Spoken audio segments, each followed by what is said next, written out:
네, 하루가 멀다고 터져나오는 이재명 경기도지사 관련 악재에 더불어민주당 내 분위기가 어수선합니다. 이재명 지사에 대한 입장을 묻는 기자들의 질문에 이해찬 대표는 좀 신경질적인 반응을 보이기도 했는데요. 야당은 기회를 놓치지 않고 이 지사와 여당을 향해 맹공을 퍼붓습니다.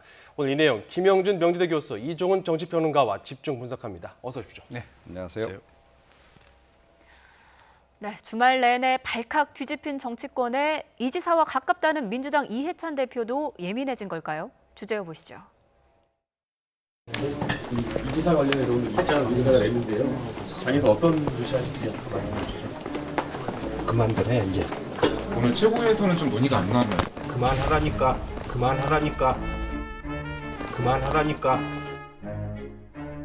앞으로 이제 당 대표가 되면 그게 주 일 중에 하나가 될 건데요. 그러니까 여러분들하고 정례적으로 이렇게 대화도 하고 간담회도 하고 이제 그런 지금 마음을 먹고 있고요. 많은 분들이 이제 오셔서 이렇게 좋은 질문 많이 해주셔서 아주 고맙고요. 제가 지난번에 얘기했던 것처럼 그 기자 간담회를 정례적으로 이제 하겠습니다. 그게 뭐 일주일에 한 번이 좋을지, 2주일에 한 번이 좋을지는 좀 더 우리 대변인들하고 특별한 사안이 발생하거나 이슈가 있을 때는 또 특별하게 간담회를 하도록 그렇게 하고. 현황 관련해서도 좀 질문을 해야 돼서 그래도 안 한다니까 인터뷰는. 그럼 잠깐만 멈춰서 해주시죠. 이재명 지사 관련해서 혹시 출당이나 재정 조치 필요하다고 보시는지 좀 궁금해서요. 어제 수사 결과 나오고 어떤 심정이셨는지 한 말씀만 부탁드립니다. 논란이 되고 있습니다. 길에서 이러지 말아요. 그래도 현황 관련해서 집중이 많이 돼 있는데 실시간 검색어에도 오르고요. 관련된 당 입장이 좀 있을 수 있을 텐데요. 최고위에서 논의는 좀 하실 예정이신가요? 공식적인 입장은 아예 안 내실 건가요? 어제 대변인이 다 냈잖아요. 그만하라니까. 당연히 입장 정하신 게 없는데. 근데 그 정도는 말씀해 주실 수 있잖아요. 따로 뭐 이용표 상품장 얘기하시는 게 혹시 궁금이 가시나요? 아까 그 대변인. 그러니까 당 입장은 당대표께서 말씀해 주시면 좋잖아요. 아니 대변인 있으시니까.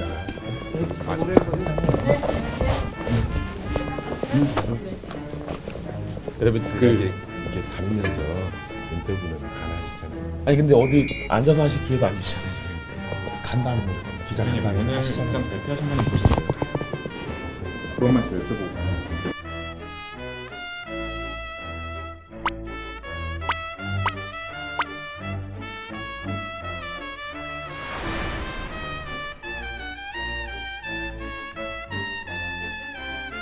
그만하라니까.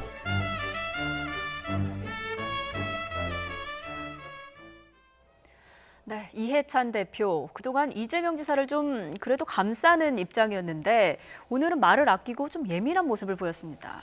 그렇죠. 지금 뭐 현안이라는 게 뭐 단순하게 뭐 스캔들의 문제라든지 그런 차원을 넘어서 정치권의 후폭풍이 굉장히 크거든요. 네. 그러다 보니까 이제 우리 이 대표가 아주 굉장히 민감하게 이제 대응을 하고 있는 거 아닌가 생각이 좀 드는데요.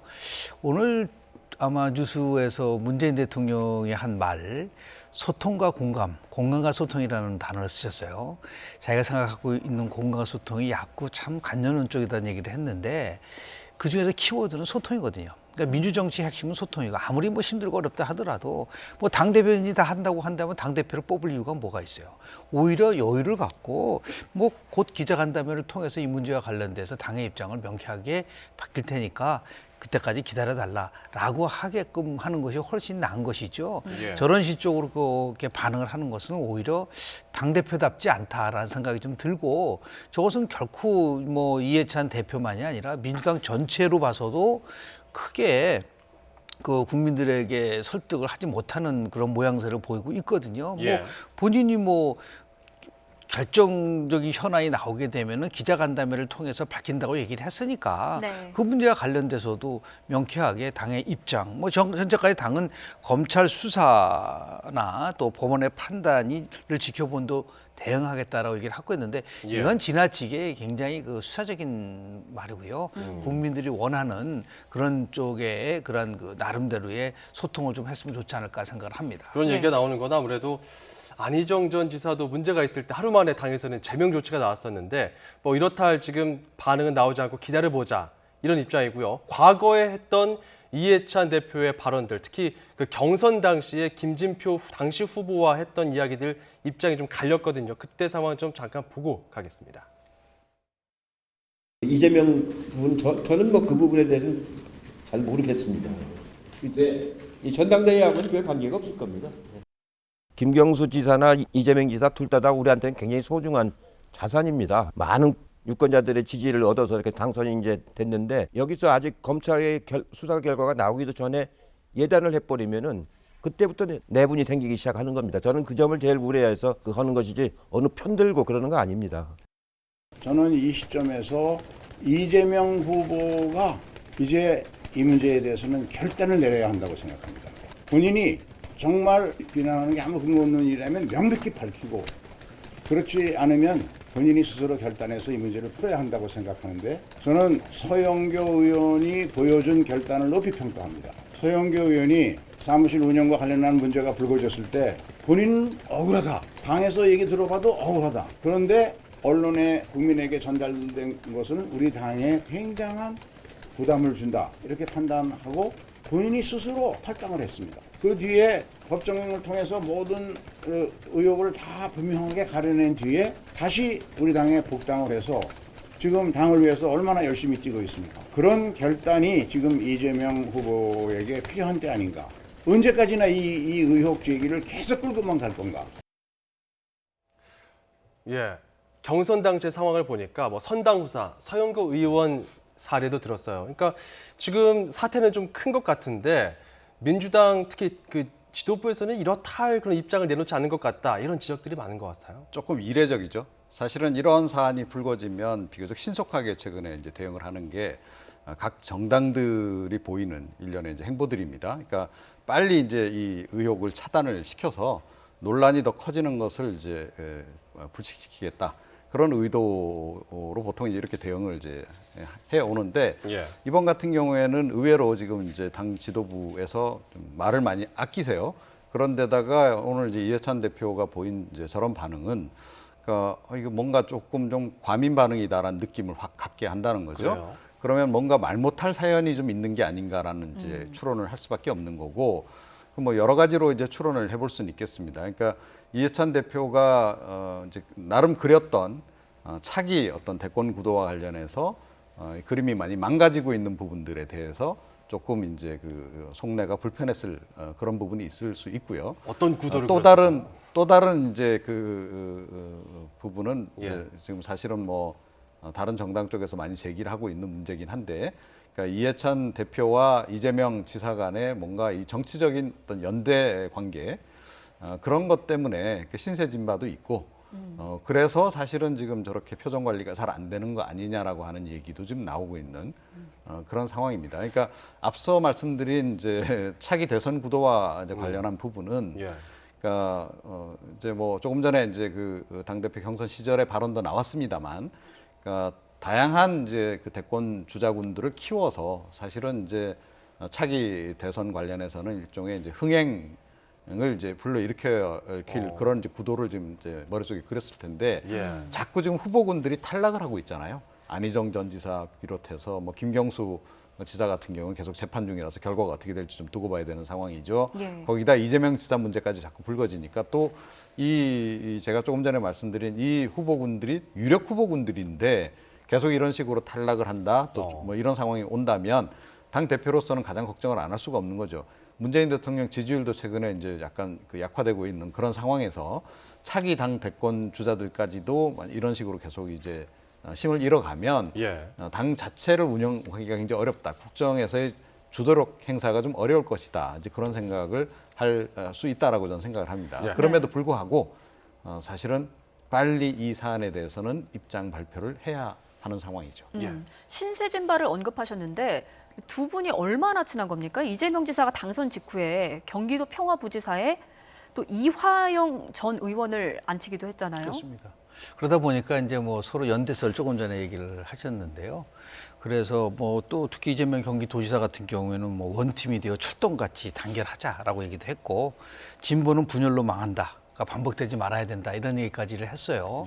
최측근이죠. 뭐 이해찬 대표의 최측근인 이화영 전 의원을 경기도 평화부지사에다가 이제 임명한 것을 두고 혹시 그 이해찬 대표와 이재명 지사 간에 일종의 연대가 있었던 게 아니라 묵계설이 있지 않았느냐라는 얘기를 좀 주변에서 많이 얘기를 하고 있는데 그렇기 때문에 더더욱 이해찬 대표는 이 문제에 대해서 명쾌하게 자기의 그런 입장을 밝혀야 된다고 보고요. 이렇게 안 하면 잘못된 추론들이 나오기 시작을 한 것이죠. 자꾸만 이제 권력 구도의 문제들 나오고 하는데 저는 뭐 일부 정치권에서는 이번 사건을 가지고 현재 권력과 미래 권력 간의 충돌이 시작됐다라는 얘기도 하고 또 권력 투쟁이 시작됐다는 얘기를 하고 있는데 그건 저는 지극히 그 잘못된 시각이라고 봅니다. 왜냐하면 지금 뭐 대통령 임기가 이제 1년 6개월밖에 지나지 않은 상태에서 엄밀하게 따지면은 문재인 대통령이 당선된 이후에 민주당 내에서 지금 자꾸만 친문 비문이라는 말을 뭐 굉장히 습관적으로 쓰는데 민주당 내에 무슨 비문이 있습니까? 저는 비문이 없다고 봅니다. 그래요? 거의 뭐 이거는 뭐 한쪽으로 같이 움직이는 부분들이 있기 때문에 그러면서 봤을 때 뭐 친문 비문의 구도의 시각에서 이 문제를 보는 것보다는 지금 이재명 지사가 갖고 있는 여러 가지 이제 개인적인 이 문제가 훨씬 더 그 나름대로 국민들의 의혹을 부푸는 부분들이 굉장히 많지 않습니까? 이 문제만이 아니라 뭐 그냥 의혹뿐이지만 뭐 예를 들어 여배우의 스캔들의 문제라든지 친형 강제 입원이라든지 조폭 연루설이라든지 거기에 지금 이제 해경궁 김 씨에 대한 개정 문제까지 이게 아주 다차원적으로 이루어지고 있단 말이에요. 이것을 쓰는 권력구도 측면에서 이 문제를 끌고 가는 것은 굉장히 지극히 잘못된 그 방향성을 갖고 가는 거라고 보는 거기 때문에요. 그래서 결국은 정치 공방으로 갈 수밖에 없는 거지만 이 시점에서는 결국은 정치 공방을 빨리 끝내고 진실을 밝혀야 되는데 그러기 위해서라도 이재명 지사가 행보가 굉장히 신중할 필요가 있다라는 생각이 좀 듭니다. 자, 그렇다면은 이종훈 평론가님, 그 당 내에서 만약에 이재명 지사에 대한 뭔가 특단의 조치가 취해진다면 이해찬 대표에게도 적지 않은 어떤 영향, 나쁜 영향이 가는 겁니까? 정치적으로? 그럴 수 있죠. 그러니까 이제 뭐 이해찬 대표와 만약에 이재명 지사 간에 뭔가 정치적인 연대 관계가 실제로 존재한다면 그것 때문에 사실은 뭐 이해찬 대표가 그동안 이재명 지사 문제에 대해서 좀 미온적이거나 또는 이제 비호를 하는 그런 행보를 보여왔다라고 한다면 이건 당연히 만약에 이재명 지사의 거취에 뭔가 문제가 생길 경우에는 그러니까 타격을 이제 이해찬 대표도 받지 않을 수 없는 그런 그 상황인데요. 저는 다만 최근에 약간 좀 이례적인 행보가 상당히 좀 눈에 좀 띄었다라는 겁니다. 그러니까 리종혁 북한의 이제 그 부위원장이 왔을 때 이해찬 대표가 경기도 행사 아닙니까? 이해찬 대표가 가서 그 리 위원장하고 150분 동안이나 만찬과 많은 대화 시간을 가졌다는 거예요. 그리고 경기도가 최근에 아시다시피 이제 이재명 지사가 굉장히 공격적으로 북한하고의 남북 경협 사업을 추진하고 있는 그런 상황인데, 자, 이런 일들을 보면 이재명 지사와 이해찬 그 대표 간의 관계가 좀 통상적으로 생각하는 수준의 것은 조금 벗어나 있는 거 아닌가라는 생각을 좀 하게 한다는 거죠. 자, 이제 그런 것들을 이제 뭐 정치권에서는 이제 계속 이제 봐왔기 때문에 계속 이런 의혹을 두 사람 간의 관계 부분에 대해서 이제 의혹 제기를 좀 하는 거고요.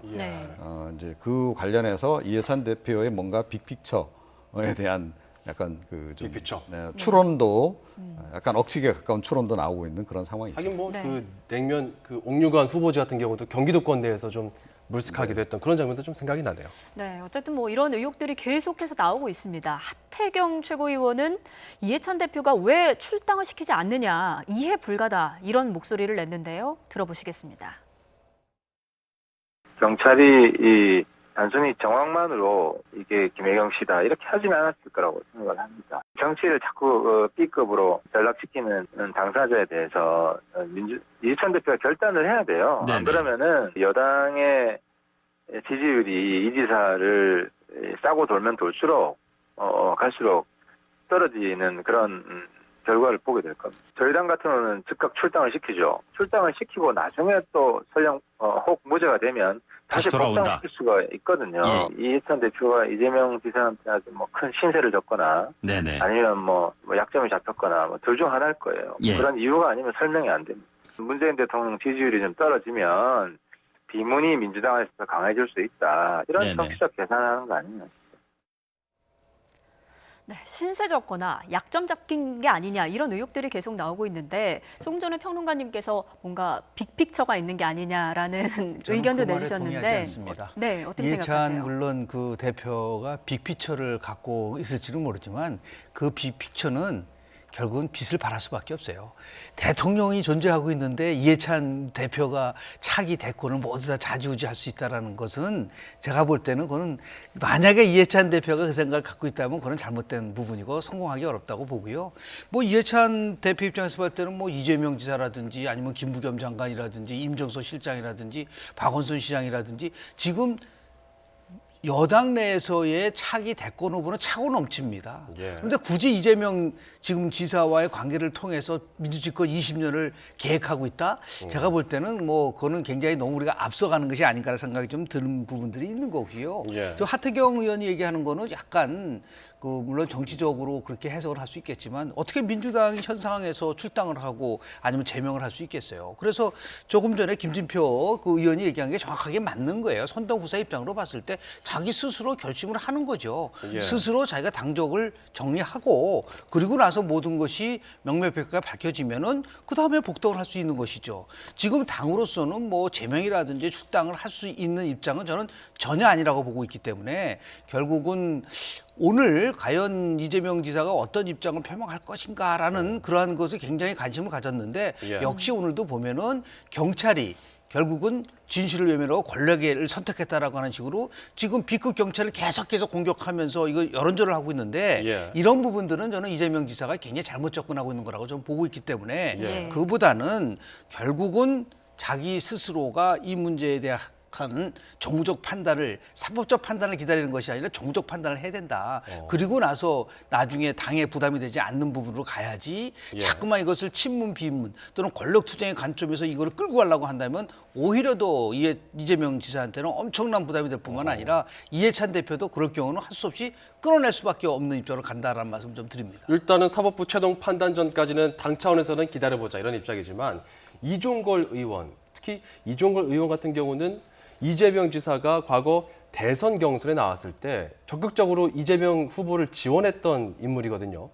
당 차원에서라도 좀 뭔가 진상 조사를 해야 되는 것 아니냐 이런 입장까지 나왔어요. 네, 이제 사실은 이제 정상적인 절차라면 그런 진상조사위를 구성한다든지 뭐 그런 과정들을 거치죠. 그런데 조금 이제 과거의 전례하고 좀 달리 이재명 지사에 대해서는 그동안 사실은 당 차원에서 별다른 조치가 없었던 게 분명합니다. 그런데 제가 보기에는 그럼에도 불구하고 검찰이 기소하는 단계까지 가게 되면 당 차원에서 아무런 조치를 취하지 않은 상태로 그대로 갈 수는 없을 거다라고 봐요. 그래서 아마 그때쯤이면 출당 조치를 적극 고려를 이제 할 것이다라고 생각을 하고요. 지금 뭐 이재명 지사가 굉장히 지금 뭐 더불어민주당에 많은 부담을 주고 있는 게 현실이거든요. 또 문재인 대통령에게도 결과적으로는 상당한 부담을 이제 주는 발언들을 계속 쏟아내고 있단 말입니다. 조금 전에도 말씀하셨다시피 이게 뭐 경찰이 권력 편에 섰다라는 얘기는 결국은 경찰이 청와대의 지금 뭐 수사 가이드라인에 따라서 나를 지금 이렇게 몰아세우고 있다라는 얘기잖아요. 그러면 결국은 문재인 대통령이 나를 이렇게 공격하고 있다라는 얘기와 다르지 않습니다.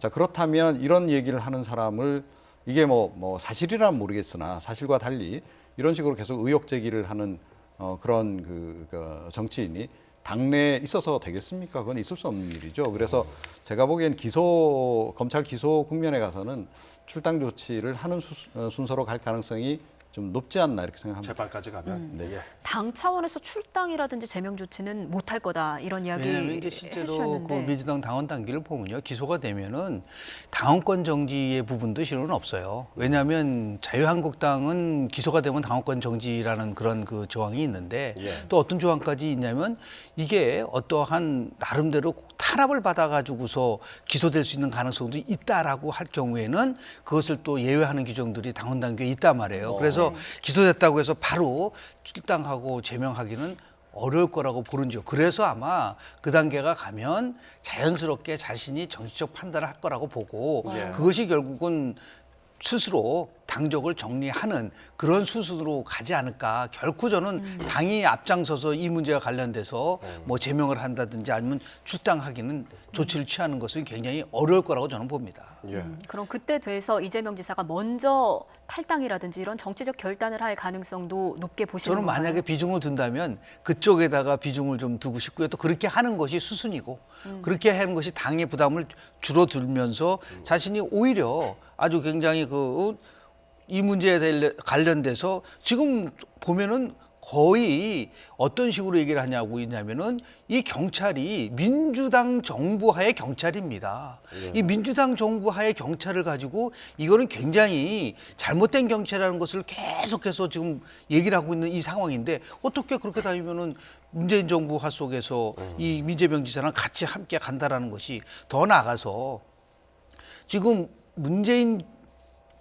민주당 정부하 속에서 민주당 출신인 경기도지사 이재명 표적 수사를 경찰이 할 무슨 확실한 근거라든지 아니면 그 부분에 대해서 설득력이 너무 약해요. 그런 의미에서 이렇게 공격을 하는 것이 아니라 자기 스스로 입장을 정리하는 것이 최상의 방법이라고 저는 봅니다.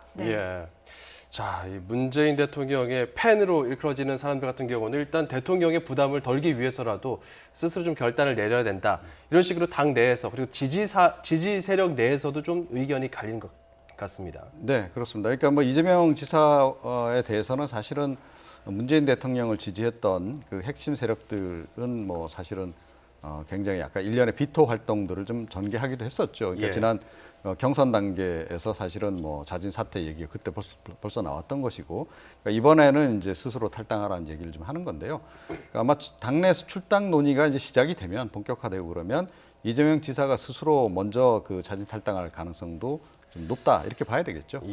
알겠습니다. 경찰과 또 불편한 대립 관계를 이어가고 있는 이재명 지사 불편한 심기를 드러낸 장면은 또 있었습니다. 다음 영상 보시겠습니다. 이틀간 뭐 하셨습니까? 재판 준비했습니다.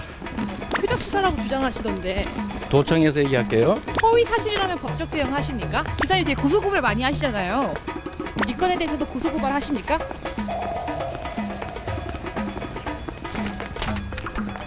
잠깐 내리고. 질문이 아주 안 지켜지죠. 질문이 아주 안 지켜지죠.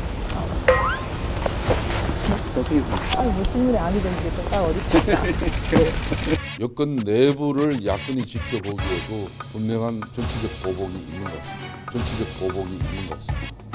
더불어민주당이 손 놓고 있는 모습은 남의 잘못은 별보로 보고 제 잘못은 티끌로 보는 모습이요. 남의 일에는 동물정당이 자기 일에는 식물정당의 면모를 보이는 것이 아닌가 하는 것입니다.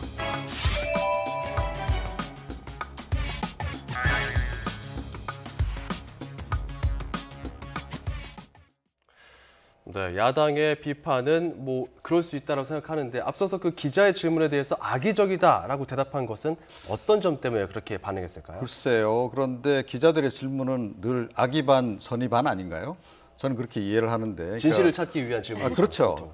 그런 거고 또 뭐 때로는 약간 그러니까 흔히 이야기하는 얘기로 까칠한 질문들 또 이제 하기 마련이고 사실은 말하기 거북한 질문들을 더 많이 하죠.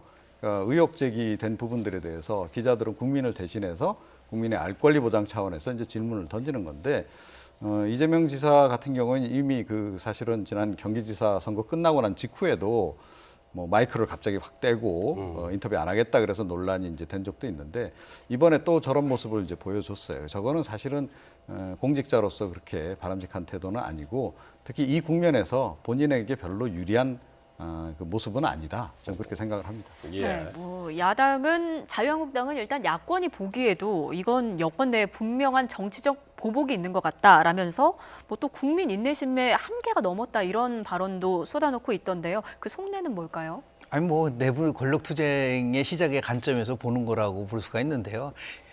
무슨 정치 보복이라는 관점에서 이걸 볼 수가 있나요? 저는 누차 강조를 하지만 이거는 이재명 개인 지사의 개인적인 문제에다가 일단은 우리가 초점을 맞춰야 되고, 왜냐하면 이재명 지사가 아주 자신 있게 자신의 트위터에다가 누구 주장이 옳은지 한번 여론조사를 했잖아요. 그렇죠. 근데 끝났는데 약 81%가 검찰 주장에 동의한다. 경찰이 옳다. 그렇죠. 옳다.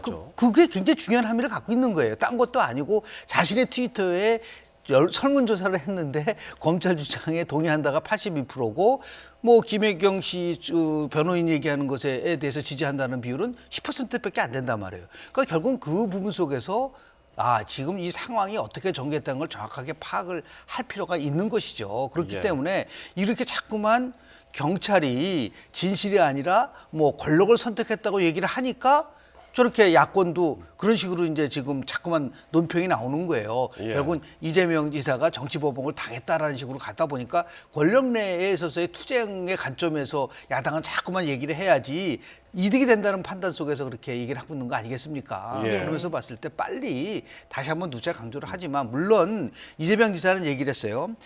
사슴을 말이라고 잠시 속일 줄은 모르지만 사슴은 그저 사슴일 뿐이라고는 기록유마라는 말을 썼어요. 그것이 맞는지 안 맞는지는 본인이 판단할 수 있는 문제는 아니에요. 결국은 검찰 수사와 법원의 판단에 대해서 우리가 그걸 통해서 나오는 거기 때문에 차라리 차분히 이 수사에 대응하는 것이 1,300만 경기도민을 위해서, 그러니까 결국 도정공백을 막을 수 있는 길이라고 저는 봅니다. 야권 인사들의 이런 공격들을 봤을 때 확실히 이재명 지사가 여권 내에 대권 차기 주자구나 이런 생각을 들게 하긴 합니다. 또 다른 여권 내 차기 주자 박원순 서울시장에 대해서도 야권의 공세는 또 이어졌거든요. 네, 그러니까 이재명 지사의 경우에는 이미 상당히 타격을 입었다라고 이제 보고, 이제 그 공격의 초점을 이제 좀 바꿨다. 넓히고 있는 박원순 쪽으로 이제 바꿨다. 이런 얘기가 좀 나오긴 해요. 그러니까 그런데 사실은 이제 박원순 서울시장이 약간 논란을 유발할 만한 행보를 한 건 분명합니다. 그러니까 한국노총이 하는 집회에 이제 참석을 해서 노조하기 좋은 서울시를 만들겠다라고 이제 언급을 했죠. 근데 저 자리가 이제 왜 또 민감하냐 하면 그 이른바 탄력 근로제에 대해서 반대하는 집회 자리였습니다. 근데 아시다시피 탄력 근로제와 관련해서는 정부 여당에서 뭐 기간을 확대하기로 이미 이제 논의가 끝났고, 지난번 여야정 상설협의체에서도 이거 지금보다 뭐 6개월이든 1년이든 이렇게 확대하는 쪽으로 정당 간의 합의까지 이루어진 사안이란 말이죠. 자, 그런데 박원순 시장이 저기 가서 저런 발언을 하게 되면 결국 탄력 근로제 확대에 대해서 나는 반대다라고 이야기한 거나 다름이 없단 말이에요. 제가 보기엔 상당히 노림수가 있는 그런 방문이었던 건 분명한 것 같습니다. 그러니까 최근 들어서 진보 진영 사이에서 문재인 정부도 과거 이 노무현 정부처럼 그러니까 진보 노선으로부터 결국 후퇴하는 거 아니냐라고 하는 우려, 지적들이 많이 나오고 있거든요. 그래서 핵심 지지층들이 약간 이탈하는 그런 양상도 보이고 있는데, 그 틈을 노려서 박원순 시장이 결국은 그 지지층을 자기 지지 세력으로 끌어들이기 위해서 강거로 볼 수밖에 없는 그런 그 사실은 행보긴 해요. 그런데 그러니까 이 보수 야당 쪽에서도 절대 이 대목은 놓칠 수가 없는 거죠. 자, 그러니까 이제 공격을 하고 나선 그런 상황입니다. 네, 그래서 야당은 이참에 여당 시장이 맞느냐라면서 또 역시 공세의 수위를 높이고 있는데요. 들어보시겠습니다. 박원순 시장의 요즘 자기 정치가 도를 넘고 있습니다. 본인이 대통령병 환자가 아닌 이상 한때는 서민 체험하겠다고 뜬금없이 삼양동 옥탑방에 올라가더니 이제는 노조 집회에 나가서 나는 문재인 정부와 다르다고 외치는 모양새가 본인이 생각해도 너무 노골적이고 아직 시기상조는 아닌지 보는 이들조차 민망하고 제1야당도 심히 걱정이 됩니다. 자기 정치 심하게 하다가 지금 낭패보고 있는 경기도지사 잘 돌아보시길 바랍니다. 서울시장으로서는 가서는 안 되는 자리였습니다. 더구나 박 시장 그 자리에서 노동 존중 특별시장을 자처하며 노조가 편한 서울시를 만들겠다고 말했습니다. 그것도 해서는 안 될 말이었습니다. 지금 나라의 경제는 분배와 정의의 위기가 아닙니다. 나라가 생산과 성장의 위기에 처해 있고 이를 해결하는 것이 국가와 정치인의 과제입니다. 시장과 기업을 중시하는 정치가 되어야 합니다. 포퓰리즘은 자칫 나라를 망칩니다. 네, 자기 정치하고 있다. 결국 더 큰 꿈을 위한 게 아니냐라는 지적인데 박원순 시장의 속내 어떻게 보십니까? 아니 차기 대권을 노린 사람이 자기 정치를 왜 안 해요? 그건 해야 하는 게 만든 거죠. 그 당연한 거예요. 그런데 문제는 뭐냐면 예. 그 행보가 굉장히 가볍다는 거죠. 다시 얘기해서 조금 전에 우리 평론가님께서 말씀을 하셨지만은 이 규모의 집회가 어떤 집회는 탄력 근로자 확대 노동계약 강행 규탄 전국 노동장 대회예요. 예. 아니 그런 데에 가가지고서 얘기를 하면은 탄력 근로자에 관련돼서 대통령과 여야 대표가 모여가지고 합의를 한 사항을 있는데 그런데 뭐라고 얘기했었냐면 또 우리 저 박원순 시장은 뭐라 하냐면 자기는 노동 존중을 하는 사람이다라는 식으로 그러면서 김성태 원내대표를 향해서는 자기실의 트윗에서가 뭐라고 했냐면 노동 존중하는 것이 잘못이냐 그게 자기 정치냐 이렇게 반문을 했어요. 노동을 존중하라는 것을 반대한 것이 아니라 이 시점에서 과연 저렇게 행보를 하는 것이 올바른 처신인가에 대해서 한 번 정도는 이 박원순 시장이 생각을 해봐야 된다. 한국노총이 96만 명이고요. 그거 민주노총이 83만 명입니다. 이러다 보니까 굉장히 많은 표를 갖고 노동자 표를 갖고 있다는 생각 속에서 저렇게 행보를 한 것 같은데 저것은 제가 볼 때는 굉장히 박원순 시장이 가볍게 행동을 했다고 보고 분명히 알면서도 했다는 거는 뭐냐면 그만큼 전략적으로 접근을 했다라고 평가를 할 수밖에 없는 것이고요. 그러니까 당연히 이제 야당은 이제 공격을 할 수밖에 없지만 저는 자기 정치가 했다고 비판하는 것은 그건 뭐 제가 볼 때는 뭐 적절한 그런 비난은 아닌데 하여튼 처신은 제가 봤을 때는 굉장히 가볍다라는 비판을 좀 하고 싶습니다. 네, 이재명 지사 그리고 박원순 시장을 둘러싼 여야의 신경전이 계속 깊어지고 있는데 지켜보도록 하겠습니다. 다음 주제로 한번 넘어가 보죠. 김병준 비대위가 인적 청산에 칼을 빼들었습니다. 주제어 보시죠. 중앙특위에서는 지난주 두 차례 정성평가 기준과 방법에 대해 논의했습니다. 그 내용 중에는 2016년 총선 공천 과정을 정확하게 살피고 이 핵심적으로 관여했던 분들에 대해서도 상세하게 심사하며 당이 공당이 아닌 사당이 되도록 앞장서고 방치했던 최순실 국정농단을 방치하고 조장했던 분들에 대해서 상세하게 심사할 예정입니다. 당 분열에 책임 있는 분들에 대해서도 상세하게 심사할 예정이며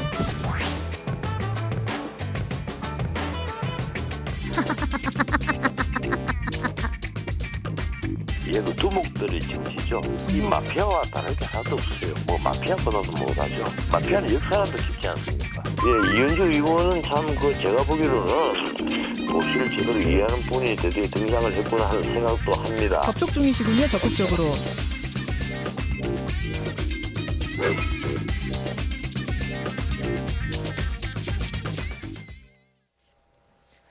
네. 조강특위가 구체적으로 7대 원칙을 제시했습니다. 그러니까 이른바 진박분들 그리고 영남에서 편하게 계시던 분들 이제 좀 나가주시죠 하는 건데 반발도 만만치 않을 것 같습니다. 네. 그런데 이 기준을 이제 자세히 보시면요. 그러니까 제가 보기에는 자유한국당 의원 가운데서 이 7개 기준에 해당 안 될 분들이 거의 없는 것 같아요. 그래요? 그러니까 이번에 이제 이 기준을 이제 설정하는데 역시 비박계가 좀 주도한 흔적이 좀 보이고 그러니까 친박계를 지금 겨냥한 그런 흔적이 이제 보입니다. 그러니까 2016년 진박공천 관련자들이라든지 또는 뭐 최순실 관련한 그런 의원들, 그 다음에 이제 영남의 다선 의원들 뭐 이런 걸 봐서는 대부분의 이제 친박계를 포함시키려고 이런 기준을 이제 만든 것 같긴 해요. 근데 그럼에도 불구하고 제가 보기에는 비박계 상당수도 여기에 또 해당하는 그런 상황이다. 그런데다가 기준이 너무 또 이 추상적이에요. 그러니까 뭐 반시장적 입법 참여, 사실은 박근혜 정부 시절에 뭐 경제민주화 기치로 내걸면서 사실은 시장에 자유한국당 쪽에서 보기에 약간 반하는 그런 또 사실은 정책도 추진을 했단 말이에요. 자, 그때 뭐 꼭 자의에 의하지 않더라도 서명에 동참한 의원들도 꽤 있을 테고, 그리고 뭐 당 분열 조장이라든가 대여 투쟁 미온이라든가 이런 기준까지 포함시켰는데 이거 누가 감별을 하죠? 예. 그러니까 굉장히 애매하다는 거예요. 그래서 이연령, 비연령이 될 가능성이 굉장히 높은 그런 기준을 이렇게 설정을 해놨는데 왜 그랬을까를 생각해 보면 결국은 대규모 인적 청산을 하겠다. 그리고 특히 현역 의원들 같은 경우는 상당수를 다 갈아치우겠다라고 하는 그런 그 의지를 내비친 게 아닌가. 예. 이렇게 김병준 생각합니다. 네. 비대위원장은 뭐 어쨌든 흔들리지 마라 이렇게 얘기를 해주면서 이제 어느 정도 좀 추진을 하고 있는데 친박계 쪽에서 아무래도 좀 볼멘 소리가 많이 나오는 것 같습니다. 뭐 친박만이 아니라 뭐 비박계도 상당한 부분이 갈래요. 저는 그거 보면서 김병준 비상대책위원장이 당대표 되려고 하나? 예. 할 정도로, 그러니까 한마디로 얘기해서 저런 기준을 가지고서 어떠한 정책적 효과라든지 정치 효과를 가져왔을 올까라는 거를 전혀 생각하지 못하고 있는 것 같아요. 예. 결국은 당을 쪼개겠다는 것밖에 안 된다는 거죠. 결국은 현재 영남 중진 가장 TK라는 것은 지난 지방선거에 6.13 지방선거에서요 유일하게 자유한국당의 후보가 당선된 지역입니다. 예. 영남 중진들을 만약에 저런 식으로 해서 몰아낸다고 하면 그 사람들 갈 수 있는 길은 가서 신당을 만들라는 얘기밖에 더 되지 않겠습니까? 어허. 저런 식의 접근을 통해서 당을 쇄신한다는 그런 예. 발상을 하고 있는 것 자체가 참 정무적 판단을 못하고 있구나라는 생각이 좀 들고요. 예. 오히려 가이드라인을 만들어 놓은 다음에 새로운 당대표가 들어와서 그 가이드라인을 좀 기준으로 삼아서 모든 정권은 차기 당대표한테 맡기는 것이 오히려 맞는 것이지 저렇게 지금 아무런 권한이 없는 분들이 모여가지고서 뭐 정성평가도 하고 정량평가도 한다고 하지만 예. 어떠한 결과가 나오더라도 저거는 당이 쪼개질 수밖에 없는 굉장한 위험성을 안고 있는 그러한 그 행보라고 볼 수밖에 없기 때문에 예. 저는 자유한국당의 미래가 참 걱정스럽다는 말씀 좀 드립니다. 예. 그래서일까요? 얼마 전에 해촉된 전원책 전 조강특위 위원 같은 경우는 한국당의 쇄신은 애초에 불가능했다라면서 신당에 참여할 구체적인 멤버도 어느 정도 시사를 했던데요. 그런데 이현주 의원이 여기에 포함이 될까요? 러브콜을 보내는 것 같던데요. 네, 이현주 의원을 굉장히 호평을 했더라고요. 예. 그러니까 이렇게 뭐 지금 보수를 제대로 이해하고 있다. 이런 식으로 이제 표현을 했던데요.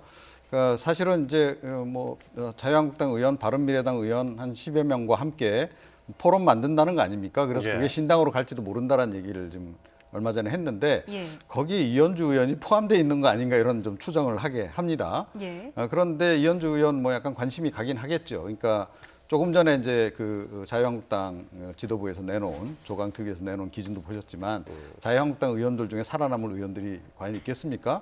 자, 이렇게 대거 물갈이 된다고 보면 그나마 이제 현역들 몇 안 남는데 그 중에서 몇 고른다면 그 중에서 이현주 의원 정도면 괜찮다. 이런 생각을 충분히 뭐 전원책 변호사로서는 할 수 있었던 게 아닌가 이렇게 생각을 하고요. 예. 저는 사실은 오늘 조강특위 기준 이거 보면서 조금 전에 이제 교수님께서는 이 김병준 위원장이 당대표 하려는 거 아닌가라고 추정을 하셨다 그러는데 저는 또 오늘 또 그 아이노믹스라는 것도 발표하셨잖아요. 예, 예. 그래서 저는 오히려 이분이 지금 대권까지 가시려고 하는 거 아닌가라는 생각을 개인적으로 해봤습니다. 알겠습니다. 자유한국당 내에서의 인적 청산 움직임은 어떻게 흘러갈지 그것도 좀 같이 향후에도 계속 분석해 보겠습니다. 네, 지금까지 김형준 명지대 교수, 이종훈 정치평론가 두 분이었습니다. 고맙습니다. 고맙습니다.